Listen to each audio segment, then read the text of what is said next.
Testing 1, 2, 3.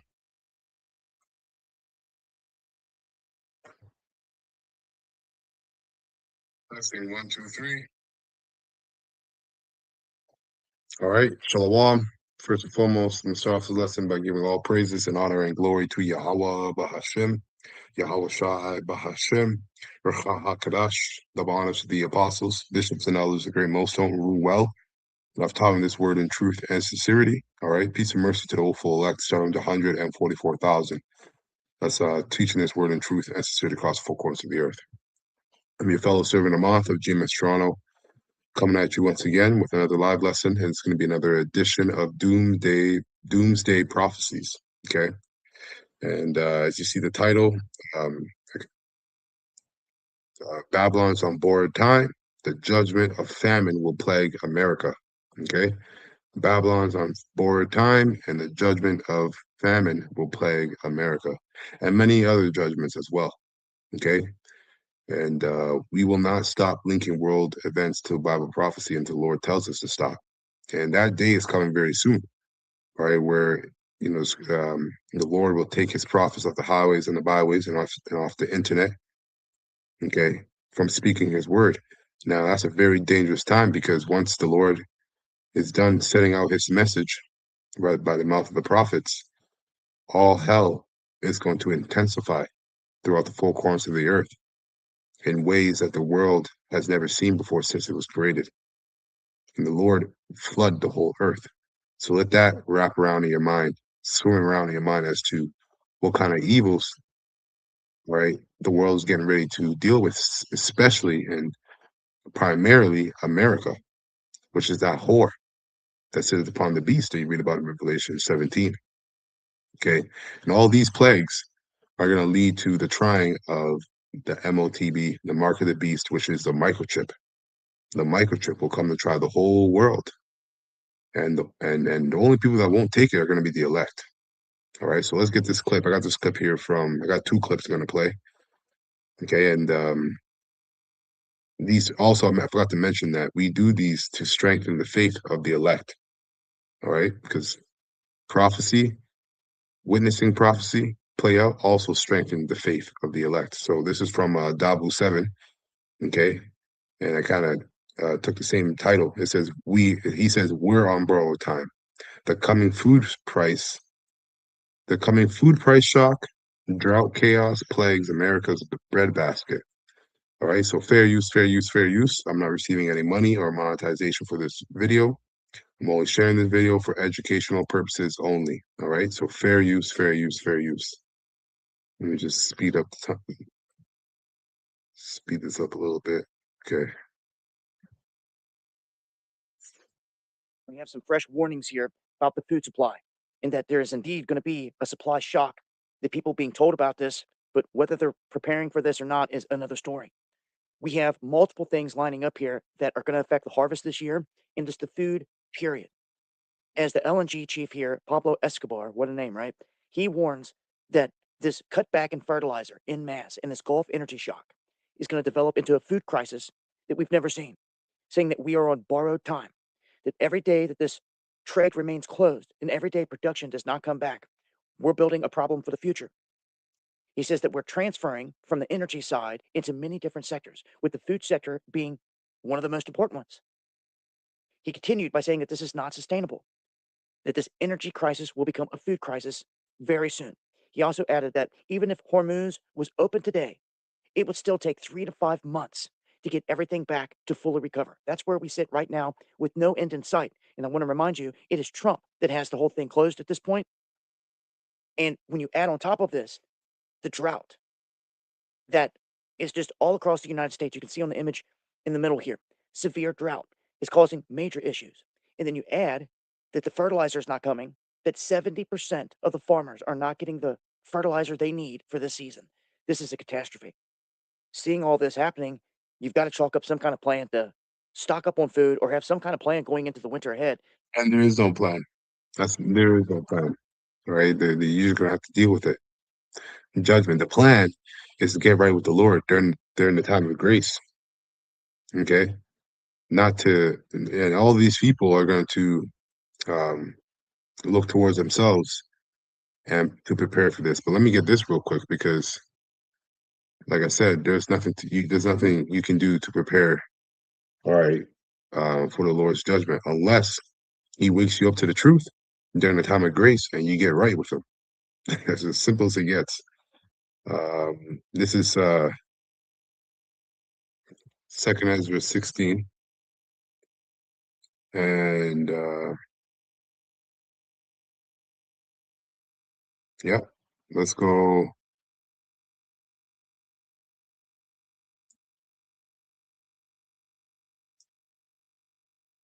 Let's start at 40. All right, the point is in 45.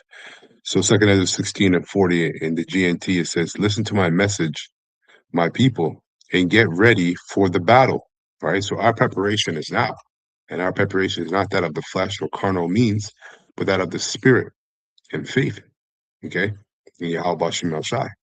It says, "Listen to my message, my people, and get ready for the battle. When the disasters come, you must live as people whose home is not in this world." That's right, because that's pilgrims, spiritual pilgrims, man. The homes, right, that the elect seek is the kingdom of heaven, which is, going to be established on earth. Okay, and basically, this is the mindset that the elect are going to have, which is no attachments to this world. Okay, including their own lives. Merchants must not expect to take or to make a profit from what they sell. They must be ready to run for their lives. Their customers must expect to lose whatever they buy. Whoever builds a house should not plan to live in it. Farmers should not expect to harvest their crops or pick their grapes. See? Those who marry must not expect to have children, and those who don't marry must live as if they had been widowed. Anything that is done will be useless. That's the point. Anything that is done will be useless. So there's no preparation for this judgment, all right, that's coming upon America and the four corners of the earth. I'll read verse 46. It says, "Foreigners will harvest the crops, seize the wealth, tear down the houses." No, that's the point. That's it. So let's continue on.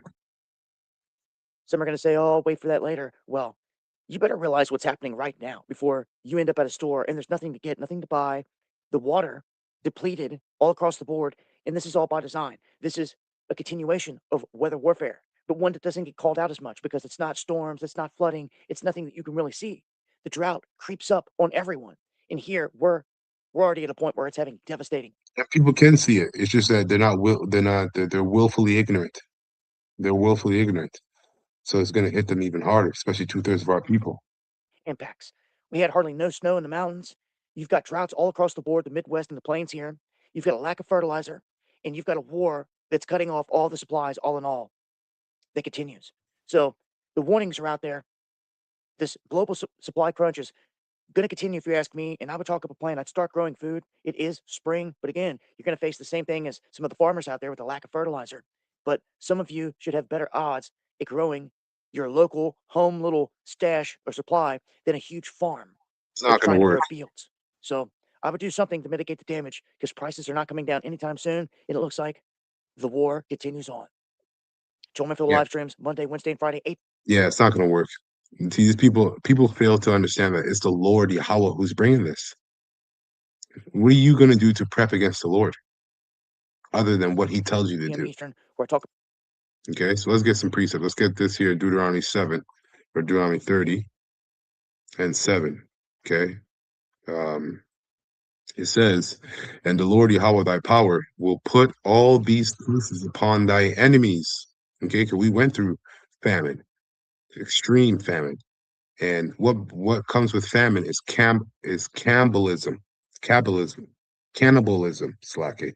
Cannibalism is what comes with famine. And cannibalism is one hell of a judgment, one hell of a judgment to eat yourself or your children to survive. And what are you surviving for? It's not like your hope is in the kingdom of heaven. So what are you surviving for, really? Man, and the Lord Yahweh, thy power, will put all these curses upon thy enemies and on them that hate thee, which persecuted thee. NLT, the Lord Yahweh, your power, will inflict all these curses on your enemies and on those who hate and persecute you. Okay. Now we'll go from here to Lamentations. Now I read that because, again, like I said, we went through the judgments and the curses of the Lord for disobeying, right? And the elect being brought back through the death, burial, and resurrection of Yahushua, like although Yeshua likes to coin, um, are the only ones turning back to the Lord right now. But 2/3 of our people, they're in for a world of judgment. Okay, a world of catastrophic judgment, as well as the American people and everybody else throughout the four corners of the earth. This is Lamentation 4 and 8 in NLT. But now their faces are blacker than soot. And historically, this is talking about Israel. This is what we went through. All right, but prophetically, all right, you could tie this to 2/3 of Israel today, okay, and Esau, Edom, and the heathens. Now they're going to have to deal with this. But now their faces are blacker than soot. No one recognizes them in the streets. Their skin sticks to their bones. It is a dry and hard. It is as dry and hard as wood. God damn. No nourishment. Okay, verse 9. Those killed by the sword are better off. Okay, the sword are better off than those who die of hunger. You hear that? The Lord says through Jeremiah, okay, that those killed by the sword are better off than those who die of hunger. Starving, they waste away for lack of food from the fields. Tender-hearted women, okay? And you women are finished. You rebellious women of Israel are completely finished. Like, yo, you're finished. You're finished. The type of judgment that's coming for you is going to be, again, horrendous. It says, tender-hearted women have cooked their own children. They have eaten them to survive the siege. You hear that? Okay. Tender-hearted women have cooked their own children. They have eaten them to survive the siege. All right. And that siege is already upon us. It's already upon you, Babylonians, aka Americans, okay, that refuse to listen. And I'm talking about the Israelites that refuse to listen to the true word, to the message of Yahweh Shem Shai, to the warnings of Yahweh Shem Shai. Okay. Let's go from here to Isaiah 65. With all this coming, all right, it's a blessing and reassurance for the elect. And what are they reassured of?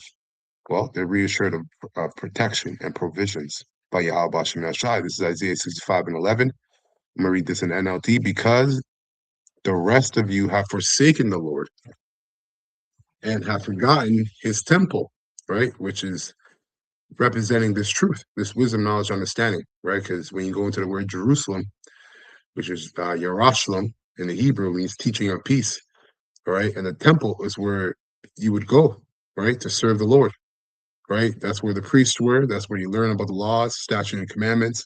So now, parabolically and prophetically, that represents this wisdom, knowledge, and understanding, which was spoken by the prophets, okay?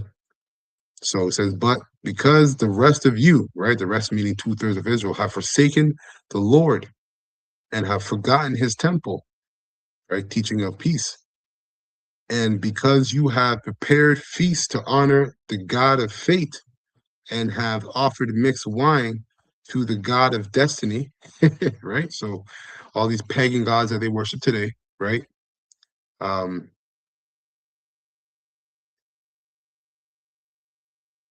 in the King James, it says, but ye are they that forsake the Lord Yahweh, that forget my holy mountain, that prepare a table for that troop, and furnish the drink offering unto that number.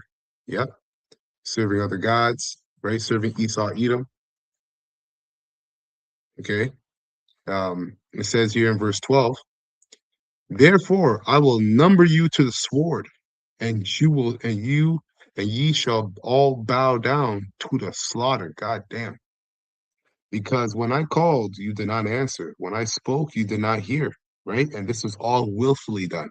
This is not done because you didn't know or I was sincerely ignorant. No, you were not sincerely ignorant. You were willfully ignorant. The Lord is not a liar, and he's not to be mocked. He said that his word will not come back to him void, and that the end shall not come until this truth, all right, is preached throughout the four corners of the earth. So the Lord is not a liar. You know, all right, and you knew, but you didn't want to listen. So therefore, you have to deal with the consequences of your rebellion. Okay, the scriptures say there. Paul told us that for knowing the terror of the Lord, we persuade men. We understand. We can see the terror that the Lord's getting ready to bring. This is why we're working on our salvation with fear and trembling right now. All right. So it says, therefore I will number you to the sword, and ye shall all bow down to the slaughter, because when I called, you did not answer. When I spake, ye did not hear, but did evil before my eyes, and did choose that wherein I delighted not. NLT. Now I will destine you for the sword. All of you will bow down before the executioner. Damn. All of you, that's a good one. All of you will bow down before the executioner. For when I called, you did not answer. When I spoke, you did not listen. You see, you deliberately sinned before my very eyes, the angels, and chose to do what you know I despise. You see, so that's willful ignorance. They're willfully wicked and willfully ignorant. Okay, it says verse 13, therefore, thus saith the Lord, Yahweh power, behold, my servants shall eat, but ye shall be hungry. Behold, my servants shall drink, but ye shall be thirsty. Behold, my servants shall rejoice, but ye shall be ashamed. Behold, my servants shall sing for joy of heart. Wow, that is a miracle upon miracles that in the height of evil, right? The Lord is going to make sure that his elect, his servants, are singing for joy in the height of the worst kind of evils that will be taking place on earth, especially in America. Man, right? It says, behold, my servants shall sing for joy of heart, but ye shall cry for sorrow of heart, and shall howl for vexation of spirit. Damn. And ye shall leave your name for a curse unto my chosen, for the Lord Yahweh power shall slay thee and call his servants by another name. Wow. Right? And let's get this in the NLT. NLT says, verse 13, therefore, this is what the sovereign Lord Yahweh says. My servants will eat, but you will starve. My servants will drink, but you will be thirsty. My servants will rejoice, but you will be sad and ashamed. My servants will sing for joy, but you will cry in sorrow and despair. Damn. Your name will be a curse word among my people. For the sovereign Lord Yahweh will destroy you and will call his true servants by another name. And we're going to be refreshed. Okay. When the elect get beamed up and get beautified, they're going to get the names that they were born with in the spirit, like from the heavens. Like when Yahweh Shah created them, he named every single member of the elect, starting with 144,000. Okay. So this is a beautiful thing, man. These prophecies are beautiful. Okay, so let's go from this clip. Let's go to this next clip here. This is from Arrows of Indignation, 144. Citizens of Babylon, you are cooked. Don't even consider it, especially you women in Babylon. That's right.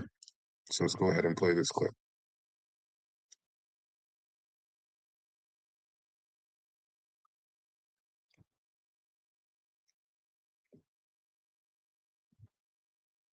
Third of the fertilizers is shipped through the Strait of Hormuz.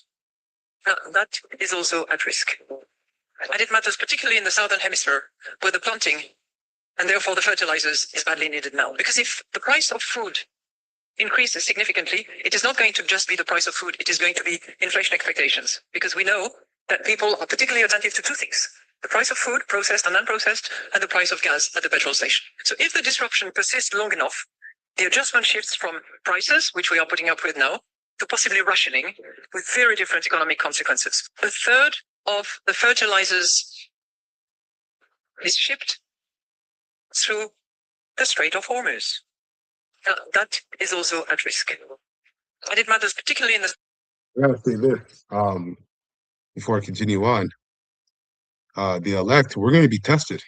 All right, don't get it twisted. We're gonna be tested. This is gonna be a big test for us, and the ultimate test is the hour of temptation, which is the MOTB, mark of the beast, which is the microchip, right? Because sooner or later, rather sooner than later, you're not going to be able to do anything without the microchip. All right, but because of the gift of faith and the mark of thawa, the thawa, which is the mark of exemption, the elect are going to overcome whatever trials and tribulations that they have to go through, right, by the mercies of the Lord, to receive and to receive the mercies of the Lord. You see? So while everybody's being tested, the elect are going to get through their test, all right, through the spirit and power of faith in Yahweh Shema Shai to receive, all right, the provisions and the mercies that I'm reading about in Isaiah 65. Okay.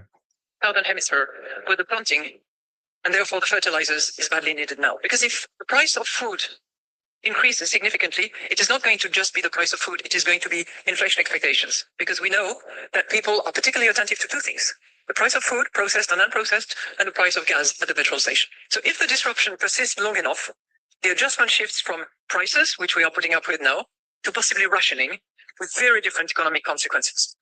Here's Joe from Georgia. So we're getting ready for the first domino to fall, and we know what happens after the first one falls. Well, the state of Nebraska, their governor, Jim Pillen, has asked the federal government for help because they're not going to be able to pay their bills this year. And here's the problem in Nebraska. They had over a $2 billion contract with the Chinese government to export soybeans to China.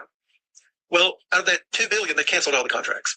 So out of that $2 billion, $350 million was state revenue taxes.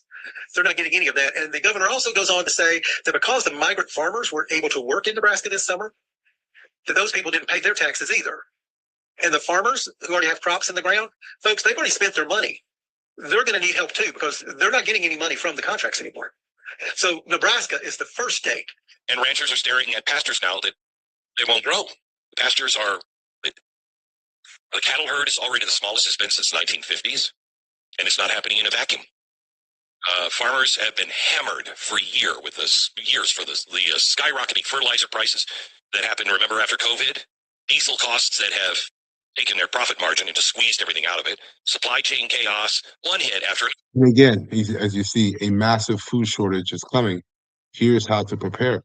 There's nothing you people can do to prepare for this. You don't know the Lord. And the majority of our people reject the Lord. Okay, the only preparation that is to be done is that of getting right with Yahweh Bashim Yashai during the time of grace, not after. Another hit after another hit has kept these guys barely hanging on. And now we have another fertilizer hit. And now pile the drought on top of that. The math is brutal. Math is math.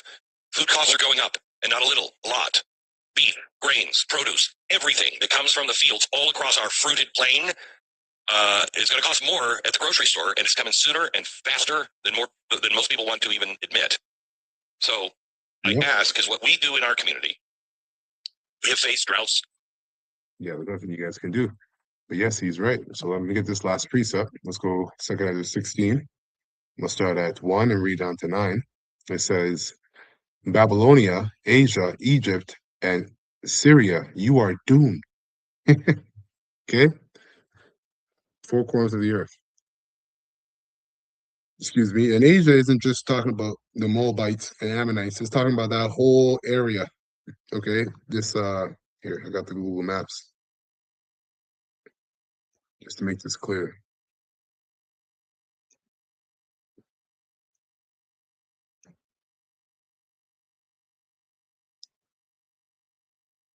Where's the world map? Come on now. Yeah, explode the earth. So, well, you should know by now. Asia is talking about the not just China, but that whole region, the Middle East, right? East Asia, all the way down, all the way across. Why is this not working now? All of a sudden.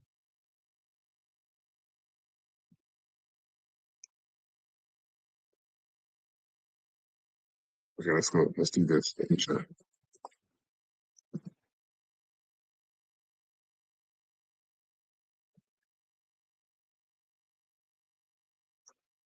There we go. All here.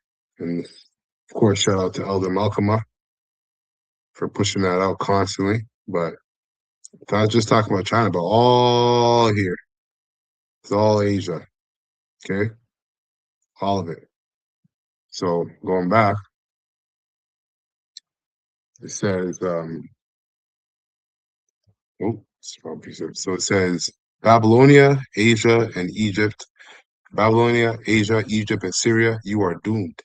Put on your clothes, put on your clothes of mourning, your sackcloth and goat's hair. Cry and wail for your children because the time of your destruction is near.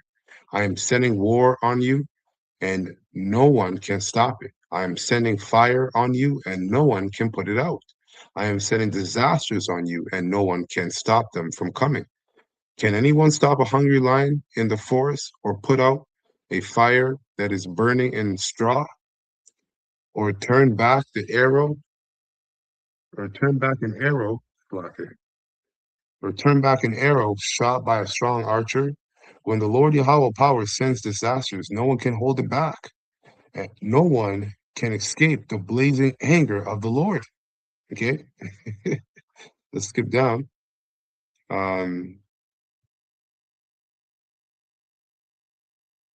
Yeah,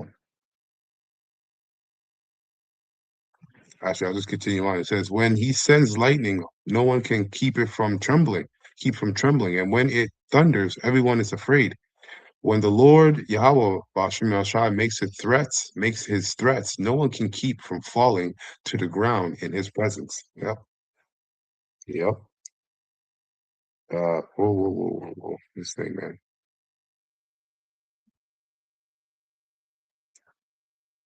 Let's get down here. This is verse 16. It says, the disasters are on their way towards the earth, and like an arrow shot by a strong archer, they cannot be turned back. I am doomed. Who will rescue me in those days? Trouble will come, and many people will groan. Famine will come, and many will die. Wars will come, and the world powers will tremble. Disasters will come, and everyone will be terrified. What will people do when these disasters come? Exactly. There's no preparation for this. You have to get right with Yahweh Shem Shai. Famine, epidemics, troubles, and sufferings are sent to punish and correct people. This is why the elect are going to be protected, and the Lord is going to have provision set up for them, because this is really for, again, the correction of the wicked, starting with 2/3 of our people. Okay, the elect are already getting right and getting corrected by the Lord during the time of grace. But in spite of all this, they will not turn away from their sins. They soon forget their punishment. Yeah, so that just means the Lord's going to bring even worse and harsher judgments. Oh my gosh. It says, then it says the time is coming when food will be so cheap that people will think a time of peace and plenty has arrived. But then disasters will spring up everywhere, famine and great confusion. Many people on the earth will starve to death, and those who escape starvation will be killed in war. Their corpse will be thrown out like garbage, and there will be no one left to comfort the living. The earth will be deserted and its cities demolished. There will be no one left to plow the land or to plant it. Okay, so you get the point, man.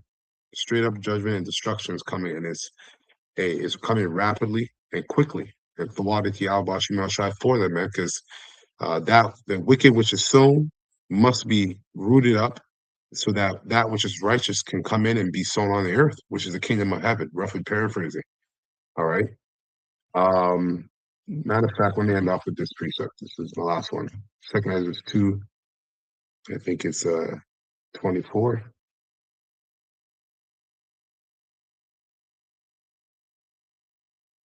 Yes, this is 2 Ezra 2 and 24 in the GNT. Right, it says, "Be calm, my people. Your time to rest will come. Take care of your children like a faithful nursemaid, and guide their steps in safe path, so that none of them will be lost when the time comes. I will hold you responsible for them. Don't worry." And spiritually, that's what we've been doing, right? Teaching Israel, warning Israel, starting with the apostles, right, and the bishops and the elders on down. Okay, it says, "Don't worry when the day of trouble and distress comes. Don't worry when the day of trouble and distress comes. Others will cry and mourn, but you will be happy and rich. The other nations will be jealous of you, but they will not be able to harm you. I will protect you with my power and save your children from hell." Yeah, 'cause we got kids. Okay, we got families. "Be happy, Jerusalem, you and your children, because I, the Lord, will rescue you." Damn, beautiful, man. So yeah, that's it. That's all I wanted to bring out concerning famine and what's coming for America, aka Babylon the Great. Lord willing, this lesson was straightforward and edifying to the hopeful elect of the nation of Israel. I'm going to close by giving all praises and honor and glory to Yahweh Bahashem, Yahweh Shai Bahashem, Racha HaKadash. All right, double honors to the apostles, bishops, and elders, a great millstone who rule well and have taught me this word in truth and sincerity. All right, peace and mercy to the hopeful elect. Starting with 144,000 on down. Shalom and stay strong.